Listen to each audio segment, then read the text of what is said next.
வணக்கம். செய்தி வீச்சு உங்களை வரவேற்றுக் கொள்கிறது.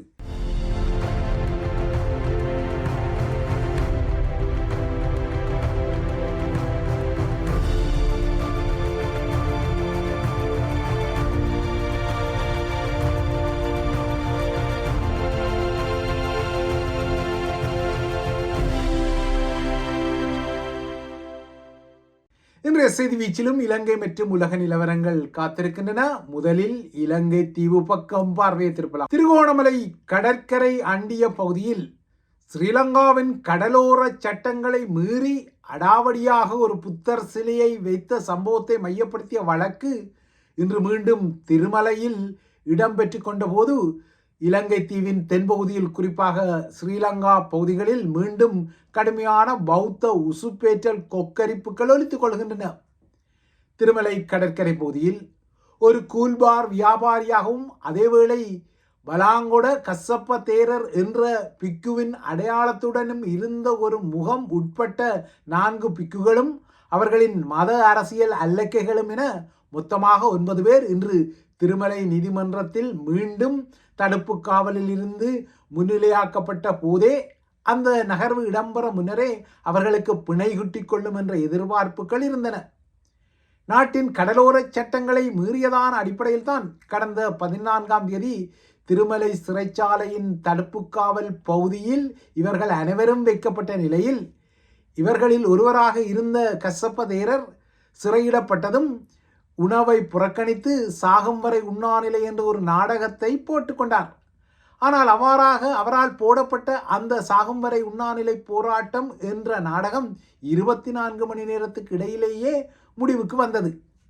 இன்றைக்கு 15 வருடங்களுக்கு முன்னர் இதேபோல அப்போதைய ஐநாவின் பொதுச் செயலாளர் நாயகன் பான் கி மூன் முள்ளிவாய்க்கால் இனப்படுகொலை விடயத்தில் தமிழர்களுக்கு சார்பாக செயற்படுவதாகவும் அதேபோல விடுதலை புலிகள் மீதும் ஐநாவின் ஆணைக்குழு ஒரு விசாரணையை நடத்த வேண்டும் என்ற ஒரு கோரிக்கையுடனும் இதேபோன்று ஒரு சாகும் வரை உண்ணாவிரத போராட்டத்தை நடத்தியவர் விமல் வீரவன்ச என்பது ஒரு முக்கியமான விடயம். அன்று இவ்வாறாக பான் கி மூனுக்கு எதிராக சாகும் வரை உண்ணாநிலை நாடகத்தை போட்ட விமல் இந்த சாகும் வரை உண்ணாநிலை போராட்டத்தின் முக்கிய கோரிக்கையாக புலிகள் மீதும் ஐநாவின் விசாரணைக்குழு விசாரணைகளை நடத்த வேண்டும், புலிகளும் இறுதிக்கட்ட போரில் போர்க்குற்றங்கள் மற்றும் மனித உரிமை மீறல்களை செய்ததாக உறுதிப்படுத்த வேண்டும் என்ற கோரிக்கையை முன்வைத்தார். ஆனால் விமலின் இந்த உண்ணாநிலை நாடகத்தை ஐநா ஏறெடுத்தும் பார்க்காததால் அப்போதைய ஸ்ரீலங்காவின் அரசு தலைவர் மஹிந்த ராஜபக்ஷ அவருக்கு இளநீர் கொடுத்து விமலின் சில மணி நேர சாகும் வரை உண்ணாவிரதத்தால் ஏற்பட இருந்த அவரது அதிர்ச்சி சாவிலிருந்து அவரை மீட்டுக்கொண்டமை உங்களுக்கு நினைவிருக்கக்கூடிய ஒரு விடயமாக இருக்கக்கூடும். அவ்வாறாக 15 வருடங்களுக்கு முன்னர் மஹிந்தவின் இளநீரால் மீட்கப்பட்ட அதே விமல் வீரவன்ச கடந்த வாரம் அரசாங்கத்தின் கல்வி சீர்திருத்தத்தை எதிர்த்து ஹரணி கோஹோம், அதாவது ஸ்ரீலங்கா பிரதமரும் கல்வி அமைச்சருமான ஹரணி அமரசூரியா வீட்டுக்கு போக வேண்டும் என்ற கோரிக்கையுடன் ஒரு சாகும் வரை உண்ணாநிலை போராட்டத்தை முதலில் அறிவித்துக் கொண்டார். ஆனால் என்னவோ தெரியவில்லை, பின்னர் அந்த சாகும் வரை உண்ணாநிலை போராட்டத்தை ஒரு சத்தியாகிரக போராட்டம் என அதே விமல் வீரவன்ச மாற்றிக்கொண்டார். ஆனால் அவ்வாறாக அவர் மாற்றிய அந்த சத்தியாகிரக போராட்ட கடைகூட சில மணி நேர வியாபாரத்துடன் மூடப்பட்டது. அதாவது விமல் வீரவன்ச இந்த சத்தியாகிரக போராட்டத்தையும் முடித்த பின்னர் தான் கசப்ப தேரரின் சாகும் வரை உண்ணாநிலை நாடகத்தை முடிக்க திருமலை சிறைச்சாலைக்கு கொழும்பிலிருந்து சென்றமை நீங்கள் அறிந்த ஒரு விடயம். இவ்வாறான பரபரப்பான ஓட்டங்களில் கடந்த வாரம் ஈடுபட்ட அதே சிங்கள பௌத்தத்தின் காவல் சிங்கமாக தன்னைத்தானே விழித்துக் கொள்ளும் விமல் வீரவன்ச தான் அமைச்சராக பதவி வகித்த காலம் உட்பட்ட நாட்களில் வருமானத்துக்கு அதிகமாக 75 மில்லியன் ரூபாய் பெறுமதிக்கு சொத்துக்களை குவித்த குற்றச்சாட்டுடன் தொடுக்கப்பட்ட வழக்கு விசாரணையில் தோன்ற நீதிமன்றத்திற்கு செல்லவில்லை என்பது இன்னொரு விடயம். அதாவது தனது உண்ணாநிலை மற்றும் சத்தியாகிரக போராட்டத்தை காரணம் காட்டி இந்த போராட்டங்களில் பங்கெடுத்து நீதிமன்ற வழக்குக்கு தவணை வாங்கிய விமல் வீரவன்சவின் சூட்சுமமும் அன்று வெளிப்பட்டது, அதாவது கடந்த வாரம் வெளிப்பட்டது. ஆக மொத்தம் இலங்கையில் பல சாகும் வரை உண்ணாவிரத நாடகங்கள் இருந்தாலும் அந்த தீவின் வரலாற்றில் இன்று வரை தியாகி திலீபன், அன்னை பூபதி என்ற 2 தமிழ் முகங்கள் மட்டுமே சாகும் வரை உண்ணாநிலை என்ற அறவழி போராட்டத்தின் முக்கியமான அடையாளங்களாக இன்னும் பல ஆண்டுகளுக்கு நீடிப்பார்கள் என்பது இவ்வாறான போலிகளின் சாகும் வரை உண்ணாநிலை நாடகங்களின் ஊடாக உறுதிப்படுத்தப்படுகின்றது. இப்போது தென்னிலங்கையில் சிங்கள பௌத்த நாட்டில் பௌத்த மதத்துக்காக குரல் கொடுத்த பிக்குகள் சிறையில் அடைக்கப்படுவதாகவும் இதனால் ஸ்ரீலங்காவின் புத்த சாசனம் என்ற வடைபோச்சே என்ற உசுப்பேற்றல்களும் ஒப்பாரிகளும் கும்பலில் கோவிந்தா குரல்களும் வலிந்த உரசல்களும் அடுத்தடுத்து கிளம்பி வருகின்றன. ஸ்ரீலங்காவின் கடலோர சட்டத்தை மீறிய ஒரு சட்டவிரோத நகர்வு என்ற அடிப்படையில் தான் கசப்ப தேரர் உட்பட்டவர்கள் கைது செய்யப்பட்டு தடுப்பு காவலில் வைக்கப்பட்டு இன்று திருமலை நீதிமன்றத்தில் மீண்டும் முன்னிலைப்படுத்தப்படும் நகர்வுகள் இடம்பெறுகின்றன. ஆனால் இந்த யதார்த்தத்தை உணராமல் சிங்கள இனவாதிகள் வேண்டுமென்றே ஒரு கோட்டுக்கு அருகே இன்னொரு பெரிய கோட்டை கீறி முதலாவது கோட்டை சிறிதாக காட்டும் இருகோடுகள் தத்துவம் போல திருமலை ஃப்ரெடிக் கோட்டை வாசலில் ஒரு பிள்ளையார் கோவிலுக்கு சட்டவிரோதமான கட்டுமான பணிகள் இடம்பெறுவதான விடயத்தை வலிந்து தூக்கி திருமலை காவல் நிலையத்தில் ஒரு முறைப்பாட்டையும் செய்துவிட்டனர்.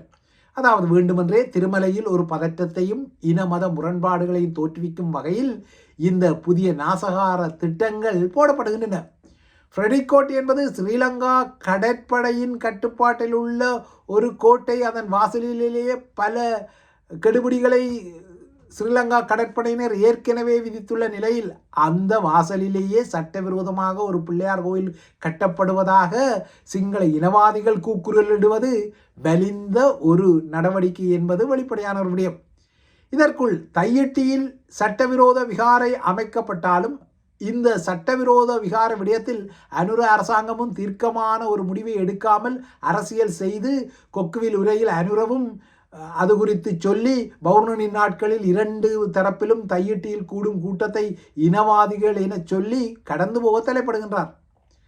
சிங்கள பௌத்தர்கள் அனுராதபுரத்தில் உள்ள ஸ்ரீ மகாபோதியை கடந்து தையிட்டிக்கு சில் அனுஷ்டானம் செய்ய செல்வது பக்தி அல்ல, அது ஒரு பகட்டு, அது ஒரு இனவாத நோக்க நகர்வு என சொல்லிக்கொள்ளும் அதே அனுர திஸ்ஸவிகாரைக்காக தமிழர்களின் காணிகளில் சட்டவிரோதமாக அபகரிக்கப்பட்டதை தெரிந்தும் அந்த காணி அபகரிப்பை கண்டனம் செய்து அந்த காணிகள் மீண்டும் வழங்கப்பட வேண்டும் என கோரப்பட்டு நடத்தப்படும் பௌர்ணமி போராட்டங்களையும் இனவரி போராட்டங்கள் என அடையாளப்படுத்தப்படும் என்கின்றார். இது எவ்வாறு தர்க்கமாகும் என்பதை இந்த கருத்தை சொன்ன அனுரவுக்குத்தான் புரியக்கூடிய ஒரு விடயமாக இருக்கும். ஏனென்றால் சில்லனுஷ்டானத்துக்காக வலிந்த ஒரு சட்டவிரோத விகாரைக்கு செல்பவர்களும் அந்த விகாரை தமது காணிகளில் அமைந்திருப்பதால் அந்த காணிகள் விடுவிக்கப்பட வேண்டும் என்ற நியாயமான நீதியான அறவழி போராட்டத்தில் ஈடுபடுபவர்களும் ஒரே தட்டில் வைத்து பார்க்கப்படக்கூடியவர்களா என்பது இங்கே ஒரு முக்கியமான விடயம். இப்போது இந்த விடயத்தில் ராஜபக்சக்களின் கடும்போக்கு முகங்களும், அதாவது நாமல் பேபி உட்பட்டவர்களும் அவர்களின் ஊடக குரல்களும் அனுரவின் கொக்குவில் உரைக்கு எதிர்வினைகளை ஆற்றி வடக்கு கிழக்கில் இருந்து தெற்கின் கதிர்காமத்துக்கு செல்லும் தமிழர்களும் கொழும்பின் ஆடிவேல் உற்சவத்துக்கு செல்லும் தமிழர்களும் இனவாதிகள் தானே என அனுரவின் பாணியில் சென்று கருத்துக்களை தெரிவிக்கும் தலைப்படுகின்றார்கள். அதாவது அவர்களை பொறுத்தவரை வடக்கு கிழக்கில் பல ஆலயங்கள் இருந்தும் அவற்றுக்கு செல்லாமல் அவற்றை கடந்துதானே தமிழர்கள் தெற்கில் உள்ள கதிராமத்துக்கு வருகின்றார்கள் என்பது இனவாத உசுப்பேற்றலாக முன்வைக்கப்படும் ஒரு கருத்தாக தெரிகின்றது. இப்போது இந்த விடயத்தில் கரும்பு தின்ன கூலியா வேண்டும் என நுழையும் எதிர்க்கட்சி தலைவர் சஜித் பிரேமதாசாவும் அனுரகுமார திசாநாயக்கா ஸ்ரீலங்காவின் அரசியலமைப்பை சரியாக புரிந்து கொண்டு பௌத்த மதத்திற்கு அந்த அரசியலமைப்பில் வழங்கப்பட்ட தனித்துவமான மற்றும் முக்கியமான இடத்தை உள்வாங்கி முரணான கருத்துக்களை, அதாவது கொக்குவிலில் சொன்னது போல இனியும் கருத்துக்களை சொல்லக்கூடாது என அனுரவுக்கே எச்சரிக்கை விடுக்கிறார். அதாவது போயா நாளில் தையிட்டிக்கு செல்லும் சிங்கள பௌத்தர்களை விமர்சிக்க தலைப்படும் அரசு தலைவராக இருக்கக்கூடிய ஏகேடிஆரே ஸ்ரீலங்காவின் அரசியலமைப்பை நன்றாக பாருங்கள், உன்னிப்பாக படித்து பாருங்கள், அங்கு பௌத்தத்துக்கு தான் முதல் இடம் என்ன என்பது சஜித்தின் செய்தியாகின்றது. ஆகையால் இந்த விடயத்தில் இரண்டு தரப்பு இனவாதிகளை கண்டிப்பதாக நினைத்து அனுர கொக்குவிலில் குறிப்பிட்ட விடயம் இன்னொரு வாய்ப்பை இனவாதிகளின் வாய்களுக்குள் மெல்லுவதற்கு கிட்டிய அவலாக வழங்கிக் கொள்வதையும் அவதானிக்க முடிகின்றது. தென்னிலங்கையில் இவ்வாறான அதிர்வுகள் இடம்பெற தமிழர்களின் பரப்பிலும் சில அதிர்வுகள் இடம்பெறுவதை அவதானித்துக் கொள்ள வேண்டும். குறிப்பாக தமிழ் தேசியம் சார்ந்த ஊடக செல்நெறியில் அரசாங்கத்தின் மீது இல்லையென்றால் ஸ்ரீலங்காவின் அரசு தலைவர் அனுரகுமார திசாநாயக்காவின் மீது வைக்கப்படும் விமர்சனங்களுக்கும் தமிழ் அரசியல்வாதிகளின் அரசாங்கத்தின் மீதான இல்லையென்றால் அரசு தலைவர் அனுரவின் மீதான விமர்சனங்களுக்கும் இடையில் வேறுபாடுகள் இருக்கத்தான் செய்கின்றன. தமிழ் தேசிய முற்றத்தில் தென்னிலங்கை கட்சிகளுடன் அவ்வப்போது டீல் அரசியல் செய்யும் தமிழ் அரசியல்வாதிகளுக்கும் தமிழ் தேசியம் சார்ந்த ஊடக செல்நெறி சுட்டிக்காட்டுதல்களுக்கும் இடையில் வேறுபாடுகள் உள்ளன. முள்ளிவாய்க்கால் வரை ஸ்ரீலங்காவின் படைத்தளபதியாக இருந்த சரத் பொன்சேகாவுக்கு வாக்களிக்குமாறு கோரிய தமிழரசுக் கட்சி மேற்பார்த்த தமிழ் தேசிய கூட்டமைப்பு ஒரு கட்டத்தில் ரணிலுடனும் இணைந்து சிங்கக்கொடியை யாழ்ப்பாணத்தில் தமிழர்களுக்கும் அசைத்து காட்டியிருந்தது. அதற்கு பின்னர் ஒரு கட்டத்தில் மைத்திரி ரணிலின் ஜகப்பாலனி எனப்படும் நல்லாட்சி காலத்துக்கும் அது ஆதரவு வழங்கியது. அதற்கு பின்னர் ரணில் கசந்து கொண்டார். கடந்த முறை சஜித்துக்கு அதே தரப்பு ஆதரவு வழங்கி கொண்டது. இப்போது அது அனுரவை எதிர்த்துக் கொள்கின்றது. முள்ளிவாய்க்கால் படுகொலைக்கு பின்னர் மஹிந்தவுக்கு கிழக்கில் வாக்கு சேகரித்த சாணக்கியன் இன்று ஒரு பெரிய தமிழ் தேசியவாதியாக மாறிவிட்டார். அவர் அனுரவை விமர்சித்துக் கொள்கின்றார். தமிழ் தேசியம் சார்ந்த ஊடக செல்நெறி அனுரவை விமர்சிப்பதற்கு வேறு பரிமாணங்கள் உள்ளன. ஆனால் ஒப்பீட்டு ரீதியில் தென்னிலங்கையின் அரசு தலைவர்களை பொறுத்தவரை இதுவரை வடக்கு கிழக்கு மக்கள் பார்த்த பார்வைக்கும் தற்போது அனுரகுமாரவை வடக்கு கிழக்கு மக்கள் பார்க்கும் பார்வைக்கும் சிறிய வேறுபாடுகள் இருப்பதை ஊடகம் என்ற வகையில் உணரக்கூடியதாக உள்ளது. இப்போது தமிழர்களின் கணிசமான ஒரு வகிபாகம் அனுரவிற்கு ஆதரவாக இருப்பதான தோற்றப்பாடுகள் உள்ளன. இதற்கு ஆதாரமாகத்தான் அனுரவுக்கு யாழ்ப்பாணத்தில் வைத்து தமிழர்கள் கைலாக கொடுக்க முண்டியடித்ததாகவும் அவருடன் செல்வி எனப்படும் சுய படங்களை எடுக்க தள்ளுமுள்ளுப்பட்டதாகவும் செய்திகள் எல்லாம் வருகின்றன. ஆகையால் வெறுமனவே அனுரவில் மீது குறை கூறி தமிழ் தேசிய கட்சிகள் அரசியல் செய்ய முடியாது. ஏனெனில் அவற்றின் மடிகளிலும் வடக்கில் தமிழ் தேசியம், கொழும்பில் அனுர அரசாங்க ஆதரவு டீல்கள் போன்ற கமுக்கங்களும் நகரத்தான் செய்கின்றன.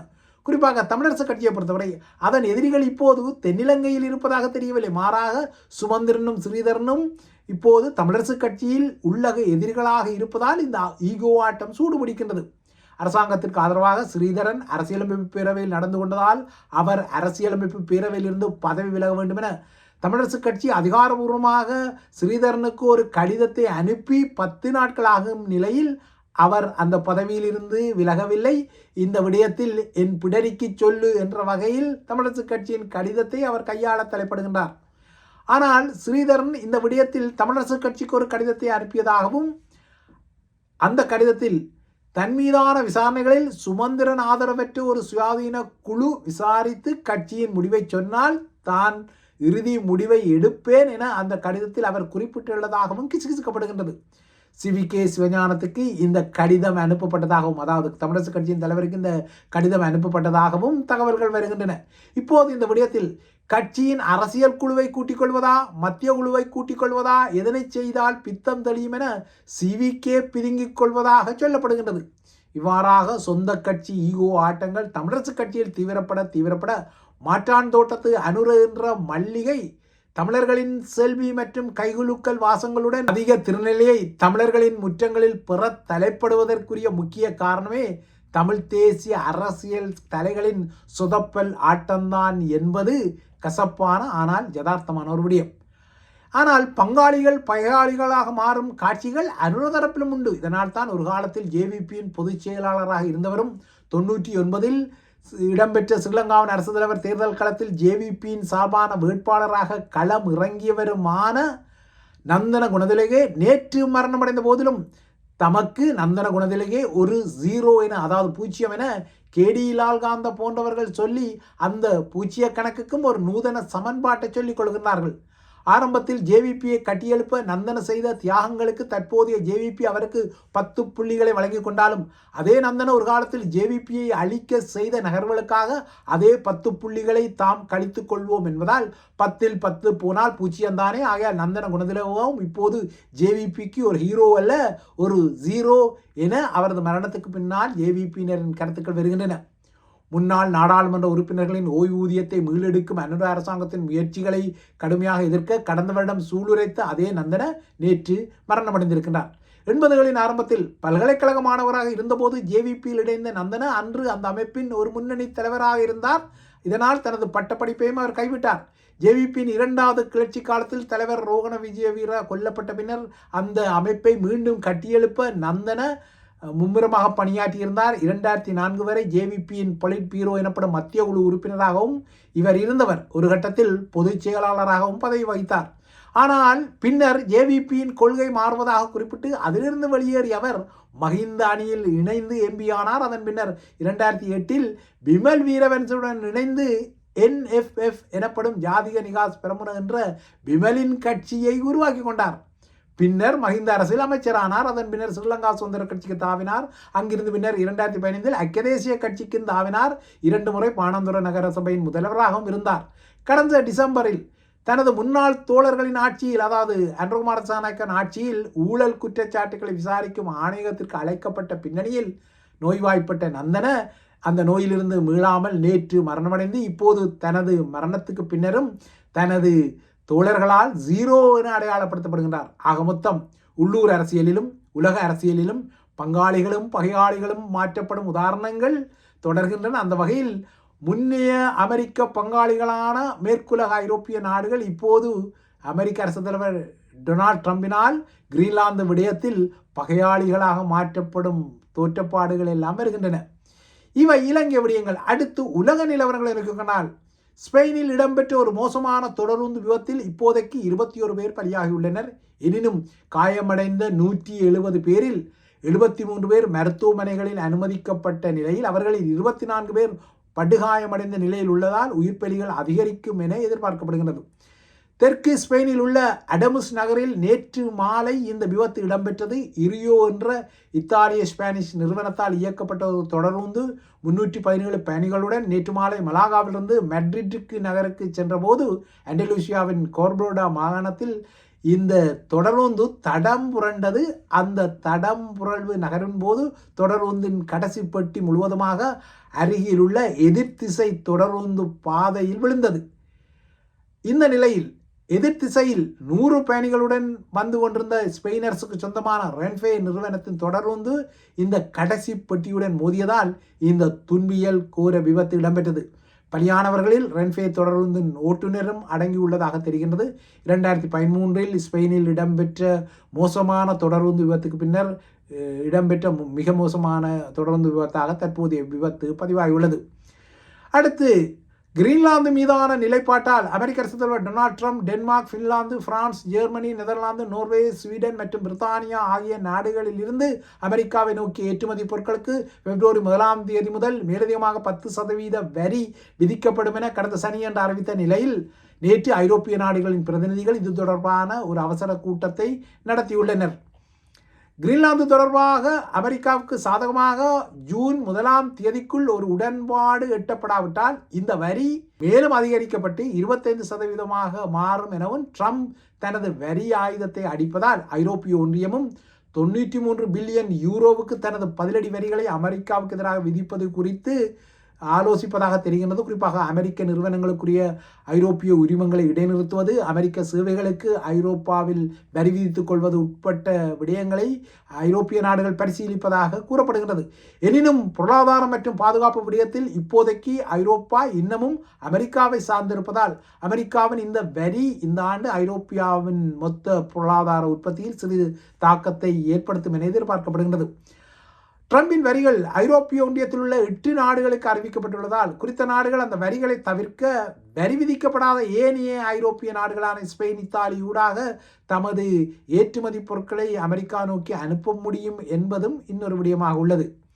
இறுதியாக தென் அமெரிக்க நிலவரங்களை கொண்டால் தென் அமெரிக்க நாடுகள் மீது அமெரிக்கா தனது இறுக்கத்தை வெளிப்படுத்திய நிலையில் குவாட்டமாலா ஜனாதிபதி நேற்று நாட்டில் அவசரகால நிலையை அறிவித்திருக்கின்றார். அண்மைய நாட்களில் போதை கடத்தல் கும்பல்கள் குவாட்டமாலா சிறைகளின் கட்டுப்பாட்டை கைப்பற்றியதால் இந்த நடைமுறை அவசரமாக எடுக்கப்பட்டுள்ளது.